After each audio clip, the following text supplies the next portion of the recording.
Hi everyone. तो आज हम लोग कवर करेंगे बेसिक स्ट्रक्चर डॉक्ट्राइन के एमसीक्यू सीरीज़ को। इससे प्रीवियस पार्ट में हम लोगों ने पूरा इसका थ्योरी कवर कर चुके हैं। बेसिक स्ट्रक्चर क्या है, डेफिनेशन क्या होता है और कौन कौन से पार्ट को बेसिक स्ट्रक्चर का दर्जा दिए गए हैं by the constitution, by the judiciary. ठीक है, तो आज हम लोग उससे रिलेटेड जो एमसीक्यू हैं, जिस लेवल का सीएपीएफ में पूछे जाते हैं या फिर जिस लेवल का सीएपीएफ में आ सकते हैं, पूछ सकते हैं, उस टाइप का क्वेश्चन को हम लोग कवर करने वाले हैं। क्लियर है क्या?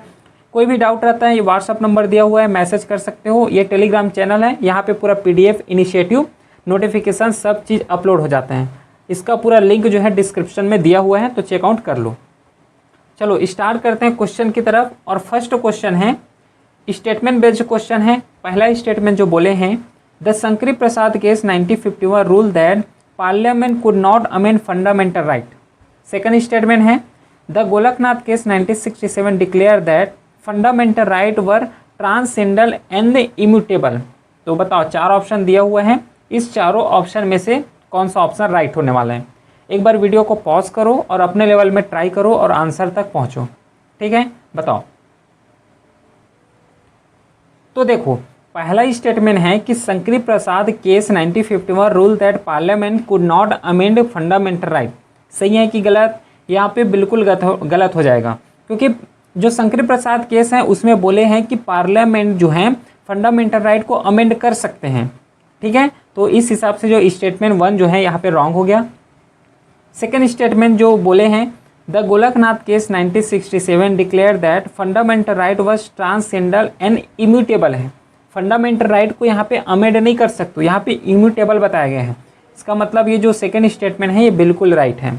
मतलब यहाँ पे जो आंसर आएगा डी ऑप्शन यहाँ पे राइट हो जाएगा कि पहला स्टेटमेंट गलत है और सेकेंड स्टेटमेंट ट्रू है। बताओ, क्लियर हुआ? समझ आया? अगर लेक्चर को देखे होंगे इस क्लास को, थ्योरी पार्ट को, तो इजीली हैंडल कर लोगे इस टाइप के क्वेश्चन को।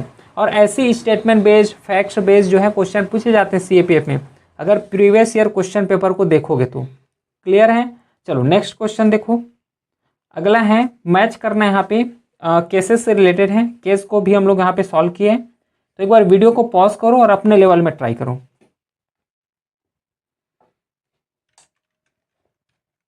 हो रहा है सॉल्व?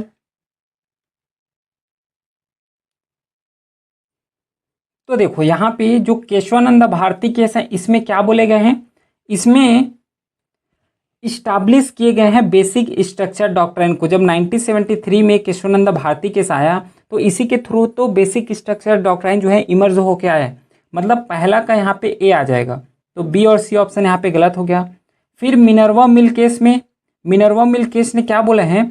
इन्होंने इनवैलिडेट बताया है, invalidated as a provision of 39 amendment act. तो 39 अमेंडमेंट जो हुआ है उसको इनवैलिडेट बताए गए हैं।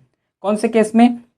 सॉरी, मिनर्वा मिल केस नहीं, इंदिरा नेहरू जो गांधी केस है, इसमें 39 अमेंडमेंट है, इसको यहाँ पे इनवैलिड बताए गए हैं। क्लियर? तो इसमें जो ऑप्शन हो जाएगा 2 का बी आएगा, मतलब जो ए ऑप्शन है यहाँ पे राइट हो जाएगा। और जो 3 है मिनर्वा मिल केस, इसमें स्टेक डाउन किए गए हैं प्रोविजन ऑफ 42nd अमेंडमेंट। जो 42nd अमेंडमेंट में जो प्रोविजन लाए गए थे उसको स्टेक डाउन किए गए हैं। कौन सा अमेंडमेंट में, कौन सा केसेस में? मिनर्वा मिल केसेस में। क्लियर है? तो इसका ऑप्शन यहाँ पे ए आ जाएगा। समझ आया? नेक्स्ट देखो, थर्ड क्वेश्चन है, arrange the following event in chronological order. Golaknath case, Shankari Prasad case, Kesavananda Bharati case, Minerva mill case. तो इसमें यह बताना है कि सबसे पहले कौन आया, फिर उसके बाद कौन आया। और थ्योरी क्लास जब पढ़े तो वहाँ पे मैं एक चीज़ बोला था कि जब भी केसेस को पढ़ते हो तो 2 चीज़ याद रखना। एक तो कौन से ईयर का केस है उसको याद रखोगे, प्लस उसके साथ क्या बोले गए हैं, क्या जजमेंट आया है उसको याद रखना है। क्योंकि ये तो जस्ट मॉक टेस्ट यहाँ पे लगा रहे हैं, है ना, एमसीक्यू सॉल्व कर रहे हैं, लेकिन इस टाइप के क्वेश्चन देखने को मिला है ना। और बहुत ज़्यादा ही क्वेश्चन पूछे जाते हैं इस टाइप के, जब भी पॉलिटी से क्वेश्चन पूछे जाते हैं या फिर जजमेंट से क्वेश्चन आते हैं, तो इसको याद रखोगे थोड़ा। तो बताओ, इसमें सबसे पहले कौन आया है, उसके बाद कौन आएगा? ठीक है, तो एक काम करता हूँ, मैं सबसे पहले इसका नंबरिंग कर देता हूँ, मतलब कौन से केस कहाँ पे आए, फिर डायरेक्टली आंसर निकल जाएगा। जैसे कि शंकरी प्रसाद केस को देखोगे तो ये 1951 का है। ठीक है ना, यहाँ पे याद रखना जरूरी है भाई। ठीक है, गोलकनाथ केस है 1967 का है। जो केशवानंद भारती केस है वो तो 1973 का है, ये तो याद ही होगा। प्लस जो मिनर्वा मिल केस है ये 1980 का है। तो अब यहाँ से लॉजिक लगा लो कि सबसे पहले कौन आया है, सबसे पहले कौन आया है 2, मतलब शंकरी प्रसाद केस पहले 1951 का है, मतलब यहाँ पे जो बी ऑप्शन है, अच्छा बी तो 1 से स्टार्ट है, जो ए ऑप्शन है जो 2 से स्टार्ट है ये यहाँ पे राइट आंसर हो जाएगा। क्लियर है। तो सबसे पहले आया है कौन सा केस, शंकरी प्रसाद केस, उसके बाद जो है गोलकनाथ केस आया, उसके बाद केशवानंद भारती केस, फिर लास्ट में मिनर्वा मिल केस आए हैं। बताओ क्लियर है क्या। तो डेट बेस्ड जो है यहाँ पे क्वेश्चन भी पूछ लेते हैं। अगला क्वेश्चन एजर्सन और रीजनिंग में बेस्ड है। The 24 amendment act explicitly granted parliament the power to abridge और रिवोक फंडामेंटल राइट। रीजन बोलेगा यहाँ पे the supreme court in Kesavananda Bharati case held that parliament has unlimited power to amend the constitution. अब देखो इसको सोचो तो क्या इसमें ऑप्शन आ सकते हैं। तो जो पहला स्टेटमेंट बोला है जो एजर्सन में the 24 amendment act explicitly granted parliament to power abridge revoke fundamental right, ये बिल्कुल सही है। ये जो पावर हैं स्टेट लेजिस्लेचर को नहीं दिए गए हैं, क्योंकि स्टेट को अगर बात करोगे तो 28 स्टेट हैं, फिर 28 स्टेट क्या करेंगे अपने मनमानी से कुछ भी ऐड करना कुछ भी डिलीट करना ये स्टार्ट कर देंगे, और वो ऐड करेंगे तो वो अपने एरिया जो है उस स्टेट में ही लागू होने वाला है। लेकिन पार्लियामेंट जो है एक सेंट्रल बॉडी है, सेंट्रल अमेंडमेंट है, या फिर सेंट्रल में जो है पूरा रूल्स जो है फॉर्मुलेट करते हैं। तो जब सेंट्रल बॉडी होके पार्लियामेंट रूल फॉर्म करेंगे, रूल्स एंड रेगुलेशन बनाएंगे, तो इंडिया एज अ होल वहाँ पे अप्लाई होगा। लेकिन स्टेट बनाते हैं तो जस्ट उसका ही जुरिस्डिक्शन में अप्लाई होने वाला है। तो इस स्टेटमेंट जो है पहला जो एजर्सन बोले गए हैं यहाँ पे राइट है। क्लियर, ठीक है। द सुप्रीम कोर्ट जो रीजन यहाँ पे दिए गए हैं, supreme court in Kesavananda Bharati case held that parliament has unlimited power to amend the constitution. सही है क्या। तो ये स्टेटमेंट गलत है। पहली बात तो फंडामेंटल राइट को अमेंड कर रहे तो बेसिक स्ट्रक्चर अमेंड नहीं होना चाहिए। अब यहाँ पे बेसिक स्ट्रक्चर का कॉन्सेप्ट आता है तो अमेंड तो कर ही नहीं सकते। फिर यहाँ पे एक वर्ड भी बोला गया है अनलिमिटेड, ठीक है। तो इस हिसाब से जो है स्टेटमेंट 1 जो है ट्रू है, और यहाँ पे जो रीजन है यहाँ पे रॉन्ग हो गया। क्लियर। चलो नेक्स्ट देखो 5th क्वेश्चन। पहला स्टेटमेंट है कि the basic structure doctrine applies only to amendment made before April 24, 1973। Judicial review is the part of basic structure of Indian constitution. बताओ तो कौन सा ऑप्शन यहाँ पे सही है, कौन सा गलत है। तो देखो पहला स्टेटमेंट को पढ़ोगे कि द बेसिक स्ट्रक्चर जो डॉक्ट्राइन है कब लाए गए हैं 1973 में। ये अमेंडमेंट अप्लाई होगा बिफोर 24 अप्रैल 1973। ये स्टेटमेंट गलत है, ये बिफोर नहीं आएगा, यहाँ पे आफ्टर आएगा, क्योंकि केशवानंद भारती केस 1973 का है, यहीं से बेसिक स्ट्रक्चर डॉक्ट्राइन लाए गए हैं। तो लाए हैं तो उसके बाद ही से तो अप्लाई होगा, पहले से थोड़ा ना अप्लाई होना स्टार्ट होगा, ठीक है। तो पहला स्टेटमेंट गलत हो गया। और जुडिशियल रिव्यू बेसिक स्ट्रक्चर का पार्ट है ना, इसको ध्यान दोगे तो इस हिसाब से जो बी स्टेटमेंट है यहाँ पे राइट आंसर हो जाएगा। क्लियर। चलो नेक्स्ट देखो 6th question. The supreme court in the कौन से केस है validate the 24 amendment act and introduce the basic structure doctrine. बहुत इजी क्वेश्चन है, केशवानंद भारती केस, सबको पता है ये। Next, which of the following statement about the basic structure of Indian constitution are correct. तो बेसिक स्ट्रक्चर का यहाँ पे पूछे गए हैं। पहला जो बोले गए हैं it includes the principle of equality, it guarantee the supremacy of the constitution, it restrict the power of parliament to amend the constitution. अब बताओ कौन सा यहाँ पे स्टेटमेंट सही होगा, कौन सा गलत है। समझ आ रहा है, बेसिक स्ट्रक्चर में पूरा कवर किए हैं। तो कौन कौन से ये बेसिक स्ट्रक्चर का पार्ट है, ये सिंपल बोले गए यहाँ पे।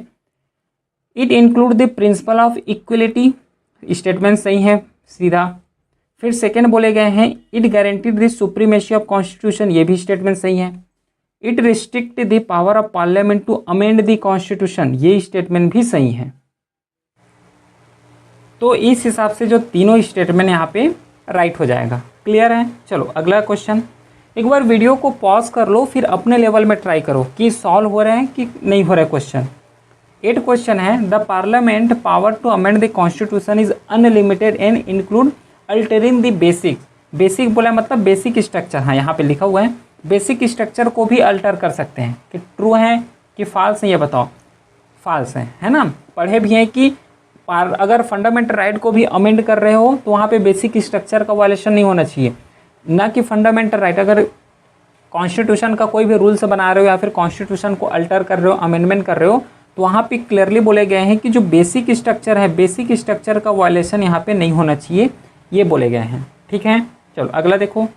Next question 9th assertion reasoning के बेस में क्वेश्चन है, the Indira Nehru Gandhi case is a significance for applying the basic structure doctrine.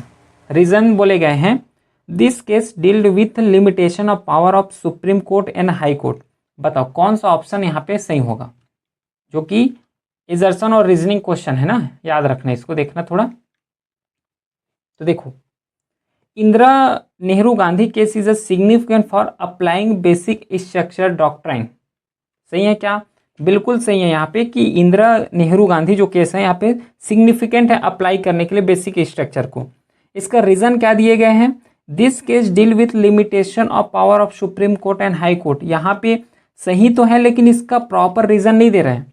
Individually दोनों सही है, ठीक है, इंडिविजुअली दोनों सही है लेकिन प्रॉपर एक्सप्लेनेशन नहीं दे रहे हैं। तो इस केस में जो है बी ऑप्शन यहाँ पे राइट हो जाएगा कि both A and R are true but R is a not correct explanation of A. ठीक है, क्लियर, समझ आ गया क्या? चलो अगला नेक्स्ट क्वेश्चन देखो।